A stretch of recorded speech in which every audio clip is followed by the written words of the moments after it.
तो आज हम एक टॉपर की कॉपी देखेंगे। हम देखेंगे कि भैया किस तरीके से टॉपर्स जो हैं वो अपनी कॉपीज को लिखते हैं। ठीक है। ये कॉपी देखने से पहले एक छोटी सी बात मैं आपको बताना चाहूंगा, उसके बाद स्टार्ट करते हैं।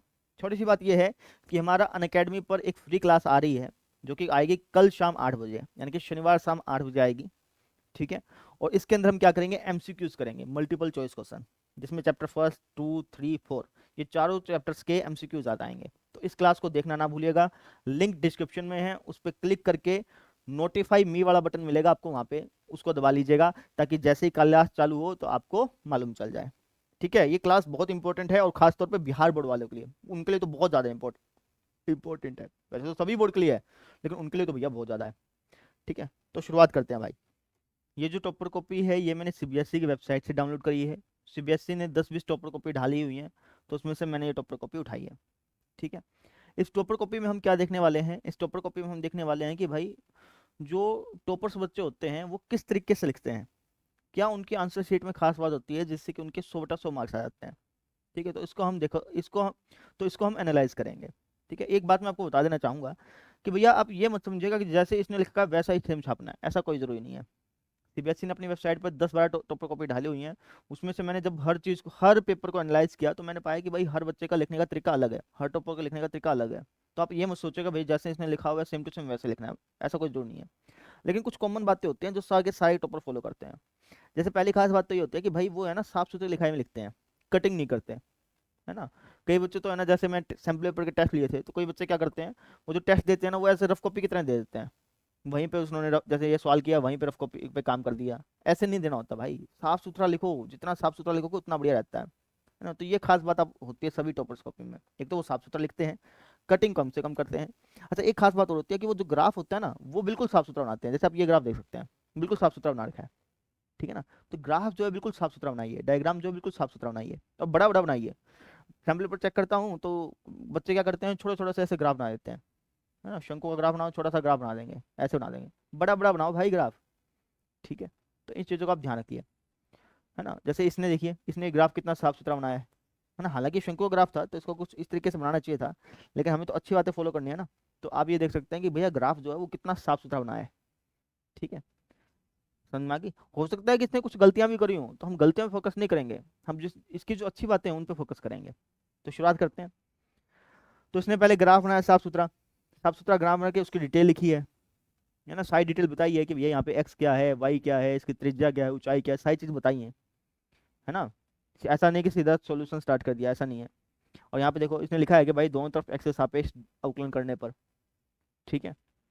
तो ये चीज़ों को आप ध्यान रखिए। इसके बाद फिर लास्ट में बताया भी है कि अतः ये सिद्ध होता है कि भैया जो मैक्सिमम वॉल्यूम का जो सिलेंडर होता है उसकी जो हाइट होती है वो 1/3 1/3 गुना हाइट ऑफ कौन होती है ना। तो जो भी क्वेश्चन में कंक्लूजन है वो लास्ट में बता रखा है इसने। ठीक है। अच्छा, इसने एक एक मिस्टेक ये कर रखी है कि जैसे है ना इसने खाली पेज छोड़ रखा है। आप ऐसे खाली पेज मत छोड़िए, जैसे सवाल खत्म हुआ उसके नीचे आप अगला सवाल चालू कर दीजिए। हालांकि कोई नंबर नहीं काटता, जैसे इसके भी कोई नंबर नहीं काटे हैं, लेकिन फिर भी आप है ना खाली जगह मत छोड़ना। अब जैसे ये वाला सवाल देखिए, इसका ग्राफ देखो कितना बड़ा बड़ा बनाया है, सारी डिटेल लिखी है इसकी। जरूरी नहीं कि इसके साइड में लिखनी है, इसके नीचे लिख सकते हैं आप डिटेल। कहने का मतलब ये है कि यहाँ पे आप ये बात सीखो कि ग्राफ कितना बड़ा बड़ा और कितना साफ सुथरा बनाया है। ठीक है। उसके बाद फिर छायांकित भाग का क्षेत्रफल ज्ञात करना चालू किया, छायांकित भाग का क्षेत्रफल ज्ञात करना चालू किया। उसके बाद छायांकित भाग का क्षेत्रफल आया, उसके साथ में वर्ग इकाई लगाया, है ना। अच्छा जी। उसके बाद ये सवाल सॉल्व करके इसने यहाँ पे डिस्टेंस ज्ञात करी है इसने, पी और क्यू के बीच की, पी और क्यू के बीच की जो डिस्टेंस आई उसके साथ इसने यूनिट लगा रखा है, इकाई लगा रखा है। ठीक है। उसके बाद फिर ये सारणिक वाला सवाल आ गया। हालांकि ये तो अब हट चुका है, लेकिन पहले आता था। 2019 की कॉपी है ना ये, 2019 की पता नहीं 2020 की है। अब देखो ये रैखिक प्रोग्रामिंग वाला सवाल आ गया। तो इसने सारी डिटेल लिखी है। डिटेल लिखने के बाद इसने यहाँ पे है ना डब्बे बना के सॉल्व भी करके है। आप चाहें तो कर दें, नहीं तो नहीं करेंगे तो कोई नंबर नहीं काटता इसके। बहुत सारे टॉपर्स ऐसे हैं जिन्होंने नहीं कर रखा, तो कोई दिक्कत नहीं है इसमें। अच्छा, ये वाली टेबल जरूर बनाए, स्केल से देखो साफ सुथरी टेबल बना रखी है ना। नंबर पता है किसके मिलते हैं, एक तो इस टेबल के मिलते हैं, एक ग्राफ के मिलते हैं, और एक इस डिटेल के मिलते हैं। इसके नंबर होते हैं, चाहे वो 5 नंबर का सवाल हो, 8 नंबर का सवाल हो, डिटेल इन्हीं डिटेल्स के नंबर मिलते हैं आपको। जैसे ये वाला सवाल देखो, इसको डिफ्रेंशिएट करके दोनों तरफ एक्स के सापेक्ष। तो सारी बातें बता रखी हैं, साफ सुथरा लिखा है। जो आंसर आया ना आप उसको डब्बे में बंद कर दिया करें, इसने नहीं कर रखा, लेकिन आप कोशिश यही करें कि जो आंसर आए उसको डब्बे में बंद कर दें। बहुत सारे टॉपर्स को मैंने देखे हैं उसमें ना आंसर को डब्बे में बंद करते हैं ना, तो अच्छा रहता है। क्योंकि सारा का सारा ध्यान टीचर का वहाँ पे चल जाता है। ठीक है, ये प्रोबेबिलिटी वाला सवाल आ गया, है ना। प्रोबेबिलिटी वाले सवाल में प्रॉपर इसने फॉर्मूला लगाया है, वैल्यू पुट करी है। और मैं वापस से जाता हूँ, जरूरी नहीं कि इसने जैसे किया वैसा ही आपको करना है, ऐसा कोई जरूरी नहीं है, अलग अलग तरीका होता है। अब मैं कई क्वेश्चन आपको ऐसे दिखाऊंगा जो इसने ना बिल्कुल अच्छे ढंग से नहीं करके, लेकिन फिर भी मास्टर ने पूरे नंबर दे रखे हैं। क्यों?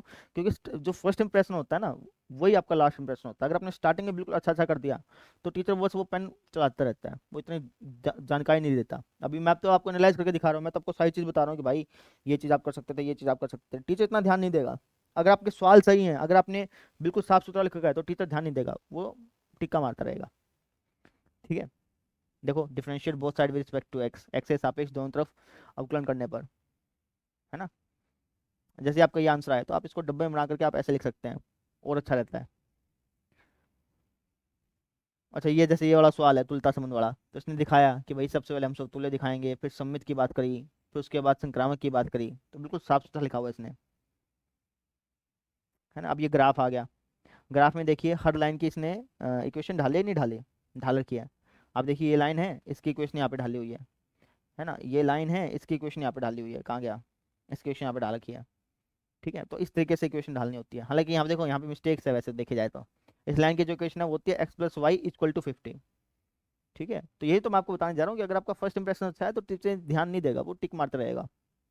तो साफ सुथरा लिखें, अच्छा लिखें। ठीक है, जैसे इसने स्केल भी बता रखा है कि भाई यहाँ पे हमने क्या पैमाना लिया है, लेकिन कोई जरूरी नहीं है। बहुत सारे टॉपर्स का भी मैंने चेक करी, उसमें ना उन्होंने स्केल नहीं बता रखा, कोई नंबर नहीं काट रखा। तो आप ये मत समझिएगा कि भाई जैसे इसने लिखा वैसे लिखना है, ऐसा कोई जरूरी नहीं है। साफ सुथरा लिखिए, डायग्राम बड़े बड़े बनाइए, इन चीज़ों को आपको देखना है। ठीक है, जो कॉमन बातें हैं इन सब में। फिर ये वाला सवाल सोल्व करके है भाई। अब जैसे ये वाला सवाल देखो, ये वाला सवाल देखोगे ना तो आपको लगेगा कि कैसे घटिया तरीके से सोल्व करके है, लेकिन फिर भी मास्टर को कोई नंबर नहीं काटा, पूरे नंबर दे दिए। जैसे साइन टू एक्स फंक्शन है, इसको आपको संतत्य दिखाना है। अब इसको संतत्य दिखाने के लिए हम लेफ्ट हैंड लिमिट भी निकालते थे, राइट हैंड लिमिट भी निकालते थे, सारी चीज करते थे ना। इसने एक लाइन में देखा है, कोई दिक्कत नहीं, पूरे नंबर दे दिए मास्टर ने। क्यों? क्योंकि इसका फर्स्ट इंप्रेशन अच्छा हो गया। इसने स्टार्टिंग से ही पाँच पाँच पाँच पाँच नंबर लेते आ स्टार्टिंग से ही पूरे पूरे नंबर लेते आ रहा है, तो मास्टर को पता चल जाता है भाई। स्टार्टिंग के 2 पन्ने देखते ही टीचर को पता चलता है हाँ भाई ये टीचर, ये जो बच्चा है ये अच्छा टॉपर वाला बच्चा है, तो उसको टिक करता रहता है। टीचर खुद ब खुद ये चाहता है कि भाई इसके पूरे नंबर आ जाए। ठीक है, खुद चाहता है। तो इसलिए साफ सुथरी लिखाई लिखें, फर्स्ट इंप्रेशन अपना अच्छा बनाएं, है ना। ये रोले प्रमेय वाला सवाल आ गया जो कि अभी नहीं आता है। जैसे देखो इसने कटिंग कर रखी है ना। वैसे आपको कटिंग कम से कम करनी चाहिए।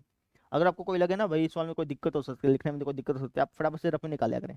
3 घंटे का टाइम मिलता है, बहुत होता है, तो आप पहले उसको है ना फटाफट से रफ में निकाल लिया करें। ठीक है, अच्छा जी, ये प्रोबेबिलिटी वाला वापस से सवाल आ गया। कोई ऐसा सवाल है जिसमें आपको सिद्ध करना है तो आप इसमें लास्ट में लिख दिया करें इतनी सिद्धम, इस तरीके से हमने सिद्ध किया, है ना। तो इस तरीके से बच्चे ने सोल्व कर रखा है। और देखते हैं और क्या खास बात है। देखो कटिंग कर रखी है, कटिंग वैसे आपको कम से कम करनी चाहिए, और ब्लू पेन का ही यूज करिए। वैसे तो ब्लू ब्लैक पेन कर सकते हो, ब्लैक क्वेश्चंस को लिखने के लिए, ब्लू आंसर्स को लिखने के लिए ऐसे कर सकते हो, लेकिन भैया इन चौंसलेबाजी में फंसने से बजाय अच्छा ये है कि आप ब्लू पेन का यूज करो, कोई दिक्कत नहीं आती। सिर्फ ब्लू पेन का यूज करिए, कोई समस्या नहीं है, साफ सुथरा लिखिए बस। ठीक है, फिर ये एक एक नंबर वाले सवाल आ गए, है ना। बस हो गया खत्म। तो इस तरीके से इसने सवालों को हल कर रखा है। ठीक है, तो ऐसे आपको करना है। क्या क्या खास बातें हमें सीखने को मिली? सबसे पहली खास बात ये नज़र में आई कि भैया कटिंग कम से कम करनी है। हालांकि इस बच्चे ने भी कटिंग कर रखी है, लेकिन आपको कम से कम कोशिश करनी है भाई कटिंग हो ही ना, बिल्कुल कम से कम हो। दूसरी बात कि आपको हर चीज़ का रीज़न देना है। इसने भी रीज़न दिया हुआ था, कोई चीज़ अगर मान लो कि कोई फॉर्मूला लगाया तो उसका रीज़न दे दो। तीसरी बात कि आपका जो आपके आंसर आएंगे उनको डब्बे में बंद करके आइए। ठीक है, ताकि टीचर का जो ध्यान है वो सिंपल आंसर पे जाए। सहूलियत करिए, जितना ज़्यादा आप सहूलियत करेंगे ना टीचर को चेक करने में उतना ज़्यादा बढ़िया है। इसमें देखो खुला खुला लिखा हुआ था, कई बच्चे क्या करते हैं एक ही पेज पे 5 5 क्वेश्चन फंसा देते हैं, तो ऐसा ना करें, खुला खुला लिखें। सरकार ने पन्ने दिया ना तो भरने के लिए दिए होंगे, तो खुला खुला लिखें। ठीक है, अच्छा और क्या खास बात थी इसके अंदर, जो डायग्राम बना रखे थे वो कितने साफ सुथरे थे, proper neat and clean diagram बना रखे थे। ठीक है, तो इस तरीके से आपको पेपर दे के आना है, और अगर आप ऐसे पेपर दे के आएंगे तो आपके 100 बटा 100 आने से कोई भी नहीं रोक सकता है। ठीक है, अच्छा एक रिक्वेस्ट मैं आपसे करना चाहूंगा कि आप है ना बाजार से सैम्पल पेपर ले आइए। अगर आप यूपी बोर्ड के हैं तो यूपी बोर्ड के सैम्पल पेपर ले आओ, बिहार बोर्ड के हैं तो बिहार बोर्ड के सैम्पल पेपर ले आओ, अनसोल्व पेपर्स, और उनको सोल्व करना चालू करिए। ठीक है, शुरुआत में कम नंबर आएंगे, कोई दिक्कत नहीं है, सोल्व करना चालू करिए, एग्जाम की तरह सोल्व करिए। जितने पेपर आप सोल्व करते रहेंगे ना, उतना आपका कॉन्फिडेंस बढ़ता रहेगा। खुद एनालाइज करिए कि भाई ये क्वेश्चन मैंने ऐसे कराया, ऐसे किया, ऐसे किया, खुद एनालाइज करो। तो ये चीज़ मैं आपसे कहना चाह रहा हूँ। अब सबसे लास्ट बात कि भैया हमारी अनअकैडमी पर है स्पेशल क्लास। अनअकैडमी पर है स्पेशल क्लास। 2 मिनट रुक जाओ बेटा, कहाँ जा रहे हो, 2 मिनट रुक जाओ। अनअकैडमी पर है स्पेशल क्लास। कब होगी ये क्लास? ये क्लास होगी शनिवार शाम 8 बजे। शनिवार शाम 8 बजे। किस चीज़ की क्लास है? इस क्लास के अंदर हम एमसीक्यूज करेंगे, मल्टीपल चॉइस क्वेश्चन। कौन कौन से चैप्टर के? चैप्टर फर्स्ट के, सेकंड के, थर्ड के और फोर्थ के। इन 4 चैप्टर के हम एमसीक्यूज करने वाले हैं। तो इस क्लास को ज्वाइन करना ना भूलिएगा। लिंक मिल जाएगा आपको डिस्क्रिप्शन में, वहां पे जाकर के क्लिक करिए और नोटिफाई मी पे, नोटिफाई मी वाला जो बटन है उस पर उसको दबा लीजिए। उस लिंक पे क्लिक करेंगे, वो नंबर नंबर मांगेगा, नंबर नंबर डाल के नोटिफाई मी का बटन आएगा, उस पर क्लिक कर लीजिएगा। तो जैसे ही क्लास चालू होगी आपको नोटिफिकेशन आ जाएगा। ठीक है, तो शनिवार शाम 8 बजे इस क्लास को जरूर ज्वाइन करिएगा। पहले दूसरे तीसरे चौथे चैप्टर के जो एमसीक्यूज हैं, मल्टीपल चॉइस क्वेश्चंस हैं, उनको हम करेंगे। ये क्लास सभी बोर्ड्स के लिए इंपॉर्टेंट है, लेकिन खास तौर पे ये बिहार बोर्ड के लिए बहुत इंपॉर्टेंट है। खास तौर पे बिहार बोर्ड के लिए इंपॉर्टेंट है, और वैसे सभी बोर्ड्स के लिए इंपॉर्टेंट है। बिहार बोर्ड के लिए क्यों सर जी? क्योंकि बिहार बोर्ड में है ना भैया, बहुत सारे एमसीक्यूज आते हैं, 100 एमसीक्यू आते हैं, जिसमें से 50 करने होते हैं। तो बिहार बोर्ड की तो बहुत ज़्यादा इंपॉर्टेंट आती है। बाकी वैसे सभी बोर्ड्स के लिए इंपॉर्टेंट है, क्योंकि इसमें ना आपकी रिविजन हो जाएगी पूरी की पूरी। ठीक है, आपको सारी चीज़ पता चल जाएंगी वापस से। तो इस क्लास को ज़रूर ज्वाइन करिएगा। तो बस यही कहना था। मिलते हैं कल शाम 8 बजे अनअकैडमी की ऐप पर। डाउनलोड कर लीजिएगा अनअकैडमी ऐप, और नीचे लिंक पे जाकर के नोटिफाई मी पे दबा लीजिएगा बटन को। तो बस यही कहना था।